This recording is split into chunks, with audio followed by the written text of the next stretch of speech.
મોદી સરકાર 3.0 શપથ ગ્રહણને ગણતરીના કલાકો હવે બાકી રહ્યા છે અને સંભવિત મંત્રીઓને પણ મોદી મંત્ર આપી દેવામાં આવ્યો છે. સરકાર 3.0 માટે ડ્રીમ ટીમ હવે તૈયાર થઈ ચૂકી છે. એનડીએની શપથ અને વિપક્ષનું અગ્નિપથ રહેશે. મંત્રીમંડળમાં કોના નામ રહેશે અને જ્યારે શપથ ગ્રહણ સમારોહ શરૂ થશે ત્યારે આખી જે વાત છે તે સામે આવશે. જણાવી દઈએ, સાંજે નવા મંત્રીમંડળનો પણ શપથ ગ્રહણ સમારોહ અને બિહારથી 8 સાંસદોના મંત્રીમંડળમાં સમાવેશની સંભાવના વ્યક્ત કરવામાં આવી છે. તો આ તરફ ઉત્તર પ્રદેશની વાત કરીએ. ઉત્તર પ્રદેશથી 9 સાંસદોને મંત્રીમંડળમાં સ્થાન મળી શકે છે. તો ગુજરાતથી 6 સાંસદોને મંત્રીમંડળમાં સ્થાન મળી શકે છે. ઓડિશાથી 3 સાંસદોને મંત્રીમંડળમાં સ્થાન મળી શકે છે. તો કર્ણાટકથી 5 સાંસદોને મંત્રીમંડળમાં સ્થાન મળી શકે છે અને મહારાષ્ટ્રથી 6 સાંસદોને મંત્રીમંડળમાં સ્થાન મળી શકે છે. जाते हैं ऐसे में ऐसा कोई मनुष्य है जो जनमानस के लिए जी रहा है, देश के लिए जी रहा है, देशवासियों के लिए जी रहा है, विकास के लिए जी रहा है और आदर्श स्थापित कर रहा है, उदाहरण स्थापित कर रहा है, प्रेरणाएं स्थापित कर रहा है, एक ऐसी मां का सपूत.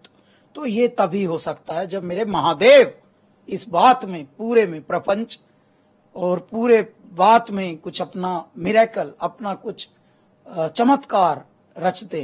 और श्री मोदी जी एक चमत्कार से कम नहीं हैं, वरना कहीं ना कहीं डिग जाता है. गए ऋषि मुनि भी डोल बोल फिर मेरा क्या दर्जा. तो बड़े बड़े डोल जाते हैं जी. और कोई एकदम सशक्त तपस्वी ही होता है जो अपने सुमार्ग पर प्रशस्त करता है मार्ग को. बदलता भारत, नए हौसलों का नया भारत, ये है बदलता भारत, नए हौसलों का नया भारत.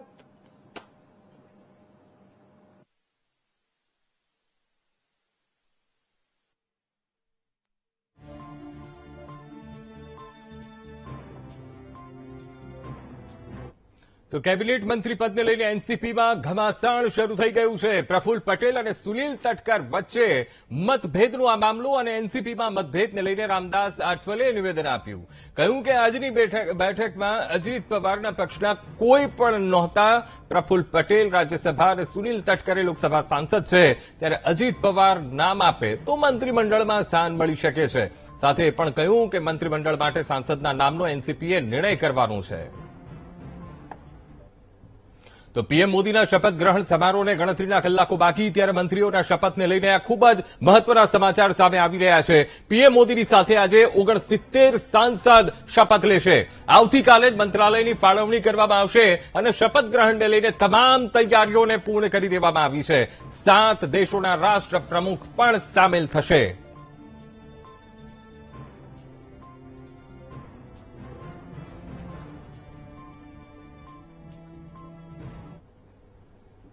તો પીએમ નિવાસે મંત્રીપદના શપથ લેનારા સાંસદોની બેઠક અને બેઠકમાં પીએમ મોદીએ 100 દિવસના રોડમેપ પર ચર્ચા કરી. 2047 સુધીમાં વિકસિત ભારતનો લક્ષ્યાંક હાંસિલ કરવા મુદ્દે ચર્ચા કરવામાં આવી. જણાવી દઈએ કે સાંજે 7:15 શપથ ગ્રહણ સમારોહ યોજાશે. ત્યારે અમિત શાહ, રાજનાથસિંહ, નીતિન ગડકરી મંત્રીપદના શપથ લેશે. જ્યોતિરાદિત્ય સિંધિયા, શિવરાજસિંહ ચૌહાણ, પિયુષ ગોયલ પણ શપથ લેશે. તો મનોહરલાલ ખટ્ટર, મનસુખ માંડવિયા પણ મંત્રીપદના શપથ લેશે. રક્ષા ખડસે, જીતેન્દ્રસિંહ અને રાવ ઇન્દ્રજીત પણ શપથ લેશે. અશ્વિની વૈષ્ણવ, શાંતનુ ઠાકુર પણ મંત્રીપદના શપથ લેશે. તો જી કિશન રેડ્ડી, હરદીપસિંહ પુરી પણ મંત્રીપદના શપથ લેશે. સીઆર પાટીલ, અર્જુન મેઘવાલ, નિર્મલા સીતારામને પણ મંત્રીમંડળમાં સ્થાન મળી શકે છે. શોભા કરંદલાજે, રવનીતસિંહ બિટ્ટુ, બીએલ વર્માને પણ સ્થાન મળશે. કિરેન રિજિજુ, સર્વાનંદ સોનોવાલ, પ્રહલાદ જોશીને પણ કેબિનેટમાં સ્થાન. તો ગિરિરાજસિંહ, ગજેન્દ્રસિંહ શેખાવત, ધર્મેન્દ્ર પ્રધાનને પણ મંત્રીમંડળમાં સ્થાન મળ્યું છે. એચડી કુમારસ્વામી, જીતનરામ માંઝીને પણ કેબિનેટમાં સ્થાન મળશે.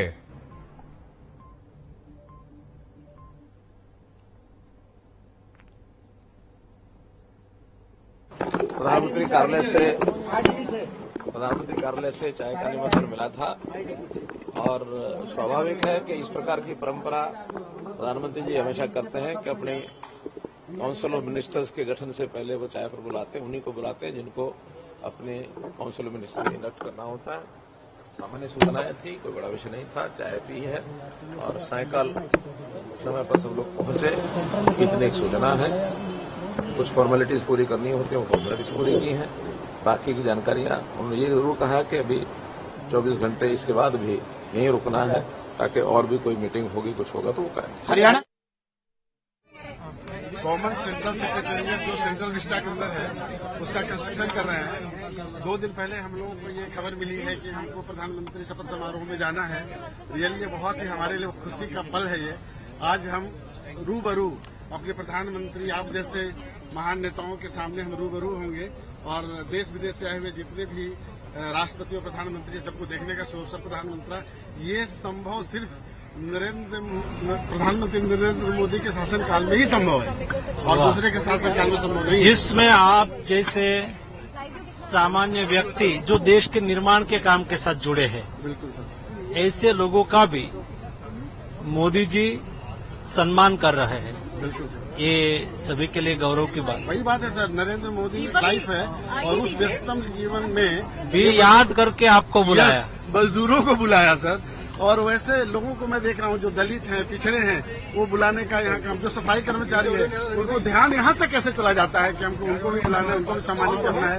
ये तो देश का कोई ऐसा ही व्यक्तित्व है जो सबको याद कर रहा है। धन्यवाद। Thank you. आए बाद में करता हूँ। मुकेश कुमार सिंह, प्रधानमंत्री जी की ओर से आपको ओथ सेरेमनी में उपस्थित रहने के लिए निमंत्रण मिला है। कहाँ है निमंत्रण? अच्छा, वाह वाह, कैसा लग रहा है आपको? मेरे को, मैं तो सपना में भी नहीं सोचा था कि प्रधानमंत्री को मैं देख पाऊंगा। और इधर मैं LNT में काम करता हूँ यहाँ दिल्ली में, तो इधर से इनवाइट मिला हम लोग का, बहुत अच्छा लग रहा है। आपको, आप प्रधानमंत्री जी के ओथ सेरेमनी में उपस्थित रहेंगे? Yes sir.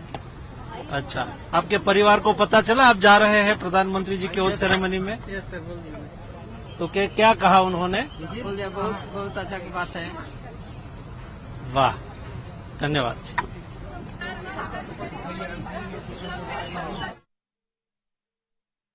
देश की सेवा का सौभाग्य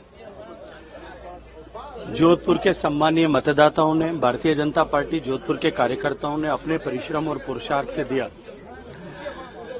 तीसरी बार भारतीय जनता पार्टी के प्रदेश नेतृत्व ने और राष्ट्रीय नेतृत्व ने भरोसा करके लोकसभा का प्रत्याशी बनने का सौभाग्यपूर्ण अवसर दिया। मैं हृदयपूर्वक जोधपुर के मतदाताओं का, भारतीय जनता पार्टी जोधपुर और कार्यकर्ताओं का, राजस्थान प्रदेश नेतृत्व का, देश के नेतृत्व का हृदयपूर्वक अभिनंदन करता हूं, आभार ज्ञापित करता हूं। सम्मानीय प्रधानमंत्री जी ने भी लगातार तीसरी बार मुझे अपनी टीम में शामिल करके देश की सेवा का सौभाग्यपूर्ण अवसर दिया है।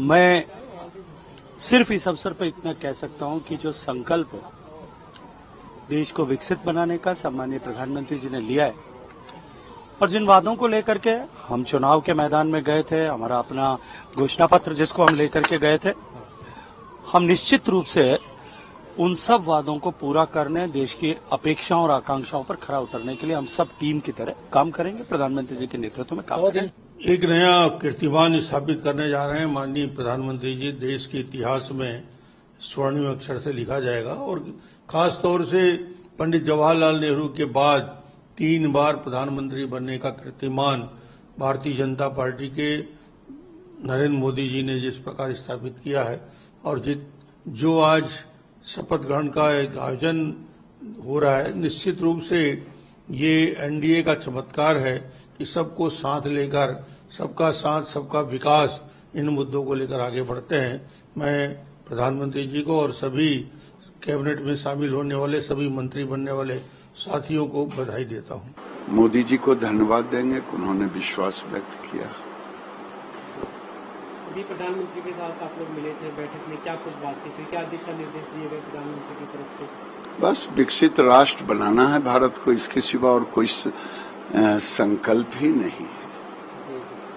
प्रधानमंत्री ने बीते दिनों जो बातें कही थी, जो मीटिंग हुई थी 100 दिनों की कार्य योजना को लेकर, उससे जुड़ा कोई निर्देश दिया गया कि आप कुछ काम करें? बस विकसित राष्ट्र बनाना है, यही एक मूल मंत्र है। उसके लिए 100 दिन, 365 दिन, सारे दिन काम करना है। कोई नहीं, जो भी भाग होता है वही महत्वपूर्ण होता है। बिहार में जो मंत्री कई नाम अपने सामने हैं, आपको लगता है कि बिहार को प्रतिनिधित्व के मामले में अच्छा स्थान मिला?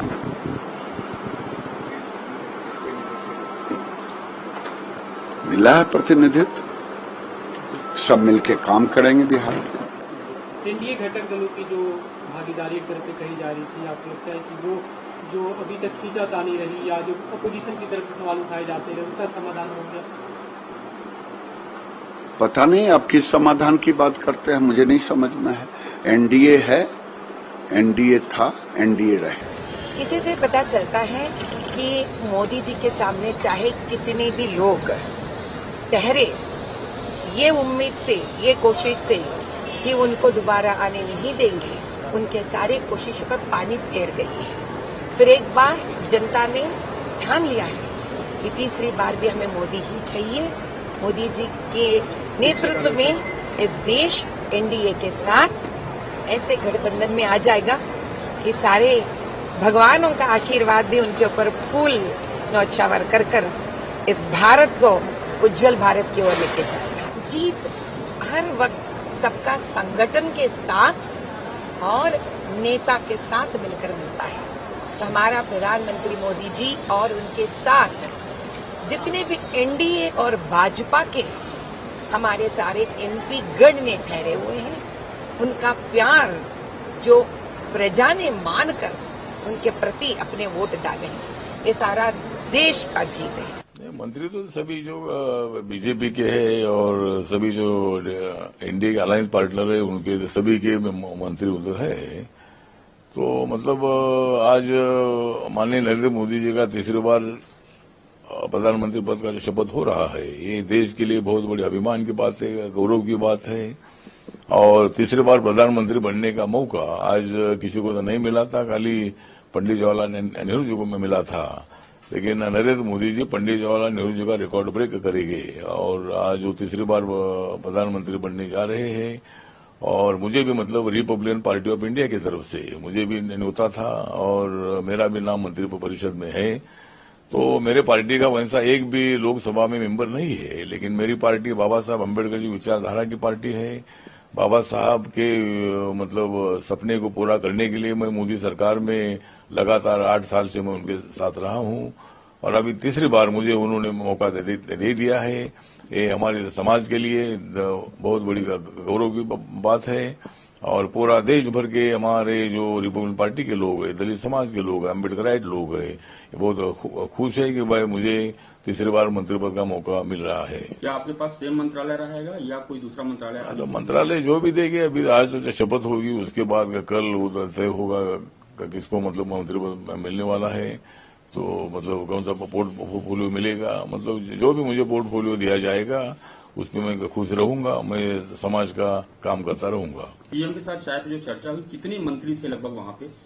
वहाँ कम से कम 68 मंत्री थे। मतलब चाय पी चर्चा, वहाँ फोटो भी निकाला गया और माननीय प्रधानमंत्री जी ने मंत्री पद मिलने के बाद अपनी क्या जिम्मेदारियां है, अपन कैसा लोगों का काम करने की आवश्यकता है, लोगों के बीच में कैसा जाने की आवश्यकता है, उसके बारे में उन्होंने मार्गदर्शन किया और हम चाय पी सूचना किंवा ऑफर केली तो त्याचा अर्थ हे पण समजू नका की काही त्यांच्या मनामध्ये काही एका पक्षाने दुसऱ्या पक्षामध्ये काही फरक आहे की भेदभाव आहे। फक्त मला एवढंच म्हणायचं आहे की त्यांनी जर सांगितलं की थोडे दिवस थांबा, धीर ठेवा, त्याचा अर्थ हे नाही ना की त्यांनी आम्हाला स्पष्ट सांगितलं की हे घ्या नाहीतर काहीच नको घ्या, असं अजिबात ते काही बोलले नाही। त्यामुळे आम्ही पण थोडा त्यांच्या शब्दावर जे काही त्यांनी आम्हाला भरोसा दिला आहे, आम्ही थोडे दिवस धीर ठेवू आणि नक्कीच आज एक ज्यांना अलायन्स म्हणतात, एकमेकांची सगळ्यांना गरज आहे। उद्या महाराष्ट्राची निवडणूक आहे, त्या निवडणुकीतला आम्हाला सगळ्यांना एकत्र सामोरं जायचं आहे आणि नक्कीच आम्हाला खात्री आहे की काही ना काही योग्य निर्णय लवकरात लवकर त्यांच्याकडून घेण्यात येईल।